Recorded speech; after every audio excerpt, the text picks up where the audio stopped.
Contingent liabilities. These liabilities are actually not shown in the balance sheet. The real balance sheet of the company, even though it has an assets side, even though it has an equity and liability side, these contingent liabilities are not shown in the balance sheet. How are they shown? They are shown, or they are stated in the notes to accounts, that is actually below the balance sheet. But what are contingent liabilities? Let's have a look.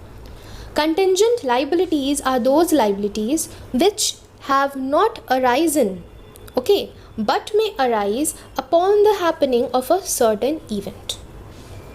The liability itself is uncertain. It may or may not involve the payment of money. The amount of contingent liabilities is never shown on the liability side. This is what I told you. Even though we have an assets side, even though we have an equity and liability side, this contingent liability is not shown as a part of the liability side. How is it shown? It is shown under the notes to accounts. Now let us understand this with the help of an example. What are contingent liabilities? Suppose there is a company going through a court case. In a court case, if it is found guilty, then the company has to pay that particular another person an amount of rupees 50 lakh. Okay, so just try to connect. The company has to pay the amount of rupees 50 lakh to another person. That means the company would be liable to pay him 50 lakh. The company would have a new liability of 50 lakh. Now, when will this liability of rupees 50 lakh arise? This liability of rupees 50 lakh will arise only when the company is found guilty.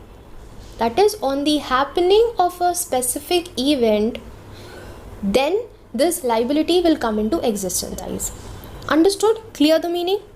So till now it has not arisen, but this liability can arise if there is a happening of an uncertain event. Clear? Very simple. Contingent liability shall be classified as, so here you have so many examples, 5 examples are given. So what you need to do over here is just keep these examples in mind, okay, because contingent liability, these items will not be asked as your accounting treatment or nothing of that sort, but you will need to put that only, heading and subheading, same type of question will come. So what are the examples? Let's look. Claims against the company not acknowledged as debt. Okay, that means there are certain claims against the company, but the company is not acknowledging them. Kind of that court case example you can think. Okay, next we have bills receivable discounted from bank but not yet due for payment. So these kind of terms we have learned so many times while we were learning the chapter of bills of exchange in class 11. Okay, that the bill receivable has been discounted but it's not due for payment. Very simple. Next, proposed dividend for the current year.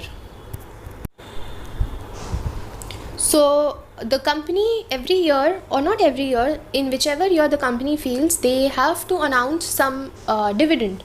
Okay, so if the company announces the dividend, then it becomes a liability. It has to give the dividend to its shareholders, and that is why it is proposed dividend for the current year.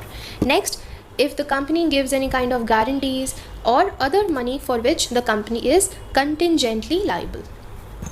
Do not go into the deeper meanings of these 5 examples. Just understand that in case these 5 items will come, they will be shown under the contingent liability. Okay, do not write that it will come under the equity and liability side, it will come under the asset side. No, be very careful, and under the heading and subheading type of question, you just need to write that they will be shown under contingent liability. Specifically, if you want, you can mention notes to accounts. That's it. Clear? Now another concept related to this which I found, that is about commitments. What are commitments? Commitment means any kind of agreement which is made to perform a particular activity within a specified period of time. Now this is also very technical. As I told you, accounting treatments would not be evaluated for these contingent liabilities and for commitment. Just you need to understand that what is a commitment. It is an agreement which is made with the company so that the company performs a particular activity within a specified period of time. Clear? What are the examples? See, 2 examples are given over here. First one, estimated amount of contracts remaining to be executed on capital account not provided for. Simple language, if I explain you this, it is that a certain amount of contract which the company had made a commitment to pay, but still it has not paid, so that it has to pay, right? Next is uncalled liability on shares and other investments partly paid. What is the explanation? See, if the company holds partly paid shares of another company as investments, the uncalled amount on these shares is a commitment, as it will have to be paid when called.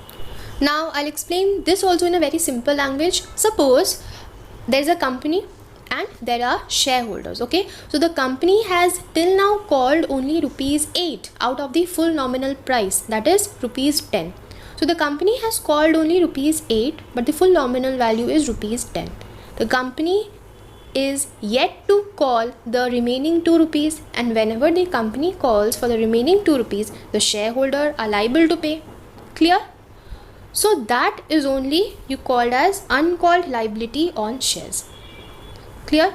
The part which is still left to be uncalled, but when the company calls for it, the shareholders will have to pay. So that is a commitment made by the shareholders that okay, whenever you call, I'm ready to pay.